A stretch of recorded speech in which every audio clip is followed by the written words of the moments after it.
আকৌ যদি যাব লাগে শৰাইঘাটলৈ, লুইত পাৰৰ ডেকা বন্ধু নাথাকিবা ৰৈ, নাথাকিবা ৰৈ। ছাত্ৰ ছাত্ৰীসকল, আজি অষ্টম শ্ৰেণীৰ অংকুৰণৰ দ্বিতীয় পাঠ যুগমীয়া শৰাইঘাটৰ বিষয়ে আলোচনা কৰিবলৈ আগবাঢ়িছোঁ। যুগমীয়া শৰাইঘাট নামৰ পাঠটিত শৰাইঘাটৰ যুদ্ধৰ কথা বৰ্ণনা কৰা হৈছে। এই পাঠটো আচলতে ডক্টৰ সূৰ্যকুমাৰ ভূঞাই 1956 চনত লাচিত মেলাত দিয়া ভাষণৰ এটি সংক্ষিপ্ত ৰূপ। অসমৰ পুৰণি বুৰঞ্জী উদ্ঘাটন, সম্পাদনা আৰু প্ৰকাশৰ ক্ষেত্ৰত ডক্টৰ ভূঞাদেৱে আজীৱন কাম কৰি গৈছিল। এই পাঠটিৰ জৰিয়তে তোমালোকে 1671 চনত সংঘটিত হোৱা বিখ্যাত শৰাইঘাটৰ যুদ্ধৰ বহু কথা গম পাবা। সেই যুদ্ধৰ প্ৰধান সেনাপতি লাচিত বৰফুকনৰ বিষয়েও জানিব পাৰিবা। পাঠটো মই এতিয়া আগবঢ়াবলৈ গৈছোঁ, তোমালোকে মন দি শুনি যাবা। লাচিত বৰফুকন মোমাই তামুলী বৰবৰুৱাৰ কনিষ্ঠ পুত্ৰ আছিল। দেউতাক ৰজাৰ প্ৰধান বিচাৰক আৰু কাৰ্যপালক আছিল। তেওঁ এজন বৰ নিষ্ঠাৱান আৰু কৰ্তব্যপৰায়ণ বিষয়া আছিল। নিজৰ আদৰ্শৰ প্ৰতি তেওঁ সদা সচেতন আছিল। মোমাই তামুলী বৰবৰুৱাৰ ৰাজধানীত থকা ঘৰৰ চৰাঘৰৰ পৰাই প্ৰায়বোৰ কাম তেওঁ চম্ভালিছিল। সেয়ে লাচিত বৰফুকনে সৰুৰে পৰা ৰাজনীতিৰ বহু কথা পিতৃৰ পৰাই জানিব পাৰিছিল। অন্যান্য সম্ভ্ৰান্ত আহোম সন্তানৰ দৰে লাচিত বৰফুকনেও সকলো শাস্ত্ৰৰ জ্ঞান আহৰণ কৰাৰ লগতে সম্পূৰ্ণ অস্ত্ৰ চালনাৰ শিক্ষা আৰু ৰণকৌশলো আয়ত্ত কৰিছিল।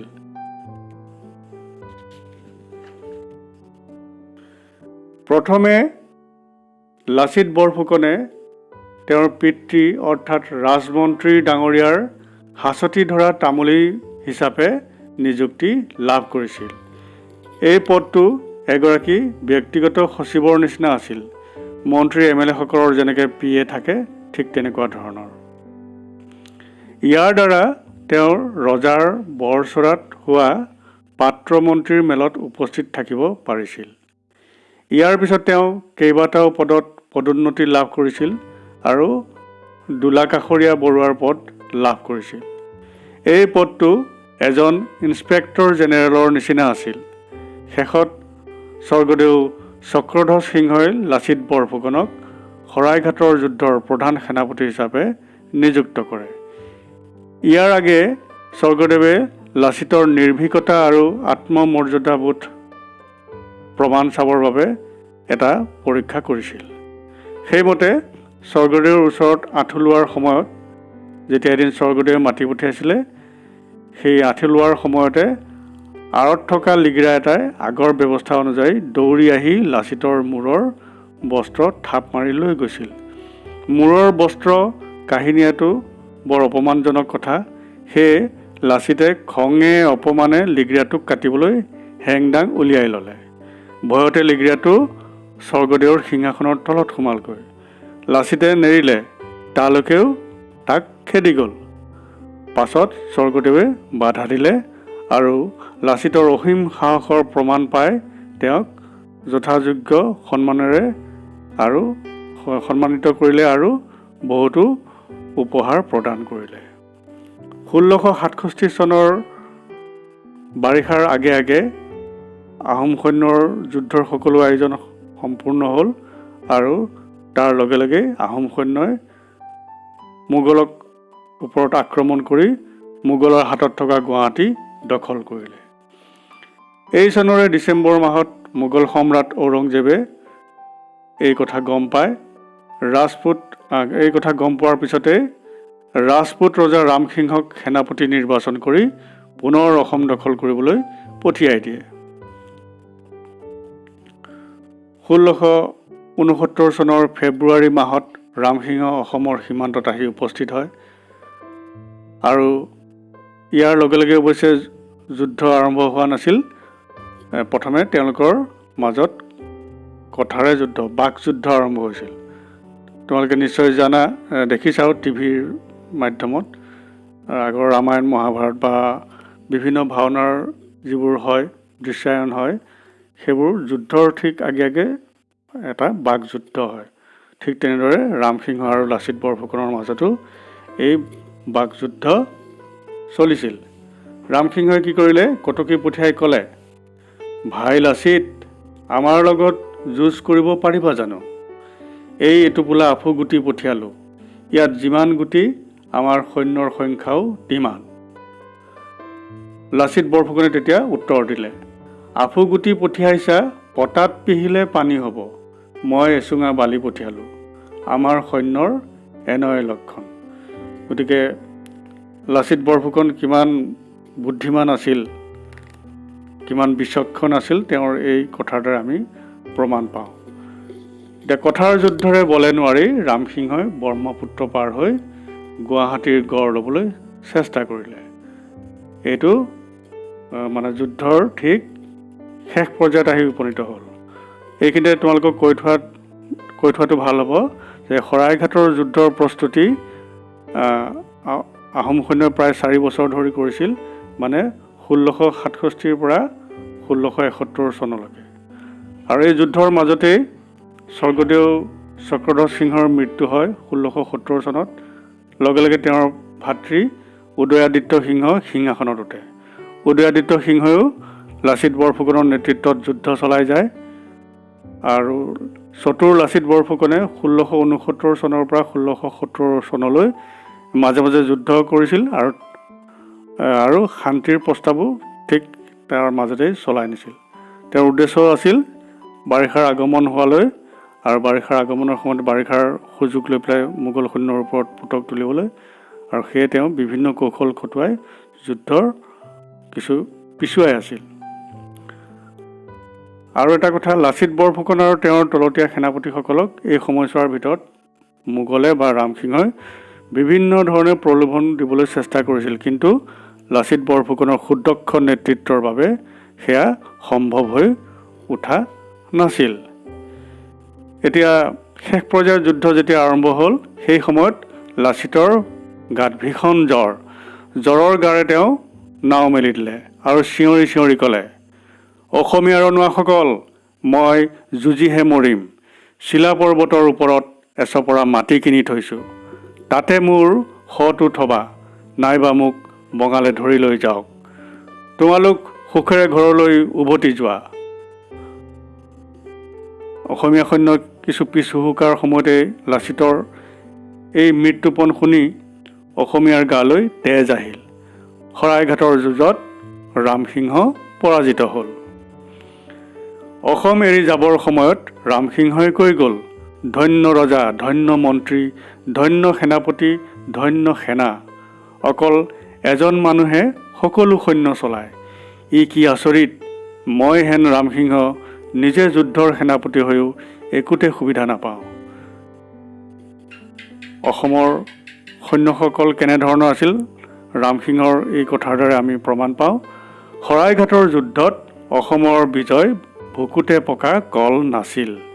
ইয়াৰ মূলত আছিল সুচিন্তিত আঁচনি, বিচক্ষণ সংগঠন, শৃংখলামূলক আয়োজন, সুদৃঢ় নিয়মানুৱৰ্তিতা, বিপদত ধৈৰ্য, সংকটত নিৰ্ভীকতা, আমোলে দুৰ্নীতি দমন, দেশৰ মংগল কাৰ্যত সম্পূৰ্ণ আত্মবিলোপ আৰু স্বাৰ্থত্যাগ আৰু আত্মকণ্ডলৰূপী বিষ বৃক্ষৰ গুৰিয়ে শিপায়ে ঠালে ঠেঙুলিয়ে উৎপাদন। এই ধৰণৰ কাম কৰাৰ বাবেই শৰাইঘাটৰ দৰে এখন বিখ্যাত মহাযুদ্ধ আহোম সৈন্য বা অসমীয়া সৈন্যই জয়ী হ'ব পাৰিছিল। লাচিতৰ অধীনত মাত্ৰ 1 লক্ষ সৈন্য আছিল, কিন্তু ইয়াৰ বিপৰীতে ৰামসিংহই এক বিশাল সৈন্যবাহিনী, লক্ষ লক্ষ সৈন্য লৈ অসম আক্ৰমণ কৰিবলৈ আহিছিল। অসমৰ সকলো সৈন্যৰ প্ৰাণ মন যাতে কৰ্তব্যৰ পৰা এক তিলো বিচলিত নহয়, তাৰ কাৰণে লাচিত বৰফুকনে অহু পুৰুষাৰ্থ কৰিছিল।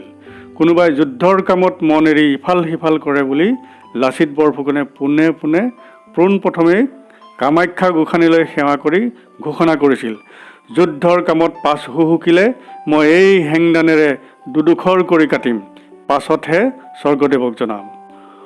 অসমৰ নিয়ম মতে স্বৰ্গদেৱেহে মানুহ কটাৰ আজ্ঞা দিব পাৰিছিল। লাচিতৰ এই প্ৰচণ্ড সংকল্পৰ বিৰুদ্ধে অন্য সেনাপতিসকলে স্বৰ্গদেৱলৈ জনাই পঠালে। যেতিয়া স্বৰ্গদেৱে মন্ত্ৰীসকলৰ সৈতে এই কথাৰ আলোচনা কৰিলে, সেই সময়ত বৰ আই কুঁৱৰীয়ে কাপোৰৰ আঁৰৰ পৰা ক'লে, বৰফুকনৰ কথা মানি চলিলেহে যুদ্ধত জয়লাভ হ'ব। ফুকনৰ কথা নৰজিলে আমাৰ পৰাজয় হোৱাটো নিশ্চয়।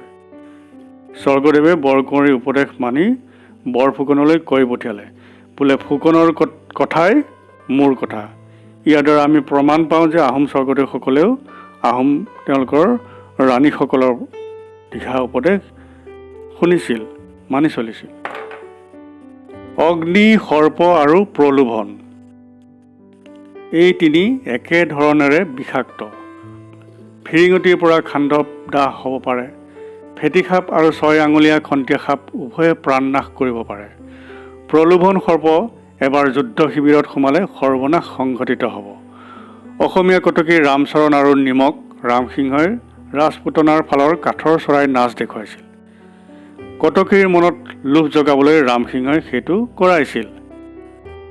যেতিয়া লাচিত বৰফুকনে এই কটকী কেইজনক পঠিয়াইছিল ৰামসিংহৰ ওচৰলৈ, তেতিয়া তেওঁলোকৰ মনত লোভ জগাবৰ বাবে, তেওঁলোকক হাত কৰিবৰ কাৰণে ৰামসিংহই এনেদৰে কাঠৰ চৰাই নাচ দেখুৱাইছিল। কটকী ৰামচৰণে কাঠৰ চৰাই নাচ দেখি আচহুৱা চৰাইটোলৈ ঘনে ঘনে চাইছিল। পাছে ৰামসিংহই কটকীৰ হেঁপাহ দেখি সুধিলে, বোলে অসমৰ উকিল, কি লাগে খোজ, মই দিওঁ। ৰামচৰণ কটকীয়ে অসমীয়াক দেখুৱাবলৈ চৰাই এটি খুজিলে। ৰামসিংহই 2টি চৰাই দিলে। লাচিত বৰফুকনে যেতিয়া এই কথা গম পালে, তেতিয়া মোগলৰ সেনাপতিক চৰাই খোজাৰ দায়ত তেওঁক লোৱা লগাই থলে, মানে ৰামচৰণক শাস্তি বিহিলে। শৰাইঘটীয়া সেনাপতি এজনৰ নাম আছিল কোৱামৃদ্ধা হাজৰিকা। মোগলে তেওঁক নাৱে সৈতে ধৰি আনন্দত মতলীয়া হৈ তেওঁক নাচিবলৈ ক'লে। চাৰিওফালে মোগলৰ নাও, মাজতে কোৱামৃদ্ধাৰ নাও। হাজৰিকাই ক'লে, মই নাচিম, ঢোল মৃদংগ খঞ্জৰি নাই, তোমালোকে চাপৰি মাৰা। নাৱৰ বৈঠাৰ পৰা হাত এৰি মোগল সৈন্যই চাপৰি মাৰিবলৈ ধৰিলে। কোৱাই নিজৰ নাও বৈচাক টিপ দিলে নাৱৰ মূৰ অসমীয়া নাৱৰ পোনে টোঁৱাবলৈ। নাচোনৰ চেও দেখি বঙালৰ সৈন্য মচগুল হ'ল। এই চেগতে কোৱাৰ নাওখন সাউত কৰে আঁতৰি গ'ল। মোগলসকলে বৈঠা মাৰি নাও ভিৰাই তেওঁক খেদিবলৈ যো-জা কৰোঁতেই অসমীয়া সেনা নিজৰ ঠাই পালেগৈ। গতিকে লাচিত বৰফুকনৰ উপৰিও তেওঁৰ তলতীয়া সেনাপতিসকল কিমান চতুৰ আছিল, এই কথাৰ দ্বাৰা আমি প্ৰমাণ পাওঁ। শৰাইঘাটৰ কাৰ্যপন্থা আৰু এটি কথাত অতুলনীয় আছিল। সৈন্যবাহিনীৰ কেইবাটাও অংগ, যেনে হাতী, ঘোঁৰা, নাও, নাৱৰা, অস্ত্ৰ শস্ত্ৰ, চাউল যোগনীয়া ইত্যাদি, ইয়াৰ প্ৰত্যেকেই আনবোৰৰ সৈতে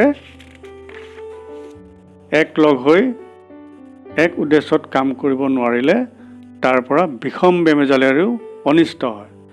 স্বৰ্গদেউ চক্ৰধ্বজ সিংহই আদেশ দিলে, বোলে মোগলক তুৰন্তে ধৰিব লাগে।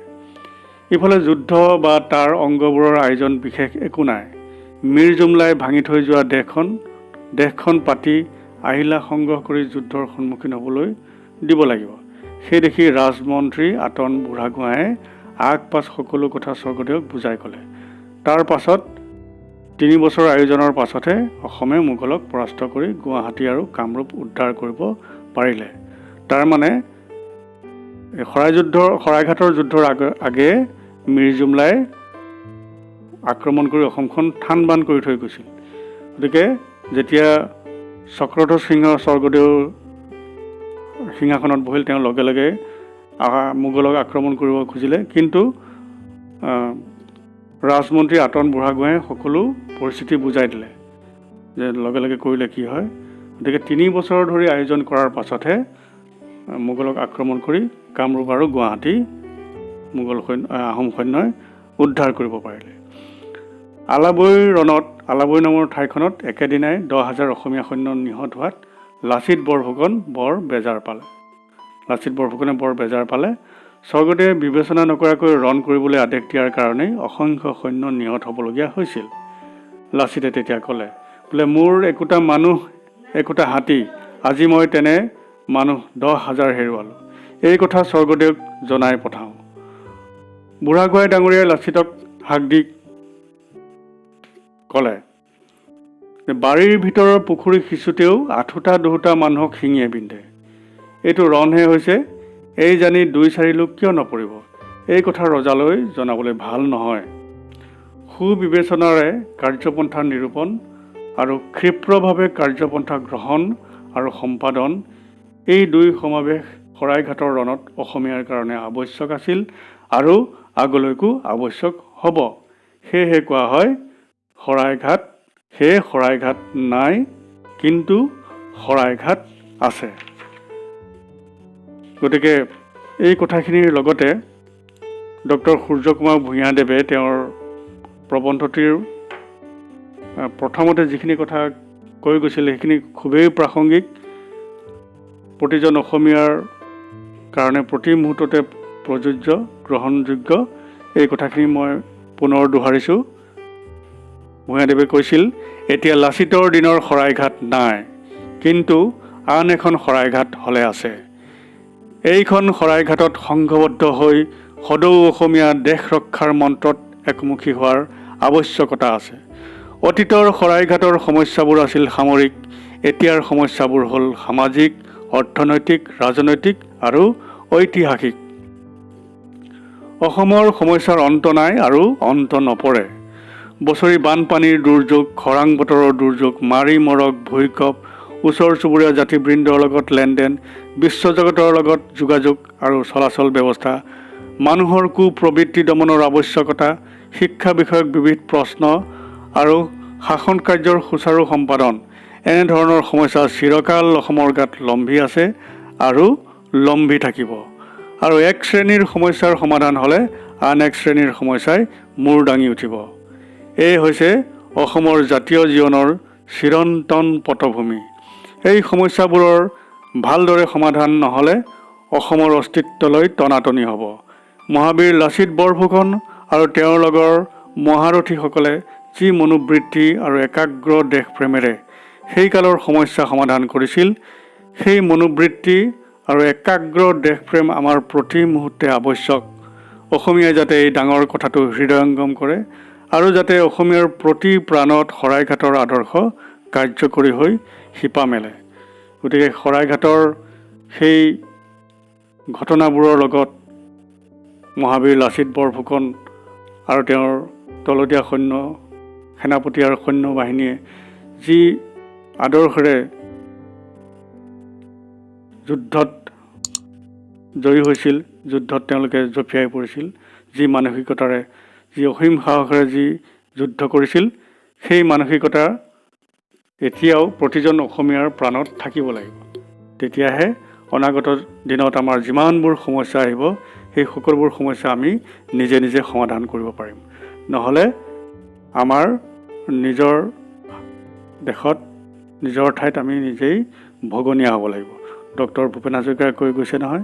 গতিকে এই সকলো কথা সৰুগত কৰি আমি নিজৰ কাম নিজে কৰি নিজৰ লক্ষ্যত উপনীত হ'ব লাগিব। ছাত্ৰ ছাত্ৰীসকল, এই পাঠটো তোমালোকে কেনে পালা জনাবলৈ নাপাহৰিবা। তোমালোকৰ বাবে আৰু বহুতো নতুন নতুন পাঠ আমি লৈ আহিছোঁ। পৰৱৰ্তী সময়ত আমি সেইবোৰ আলোচনা কৰিম। এতিয়া পাঠটোত থকা তোমালোকে প্ৰশ্ন উত্তৰবিলাক কৰিবলৈ চেষ্টা কৰিবা।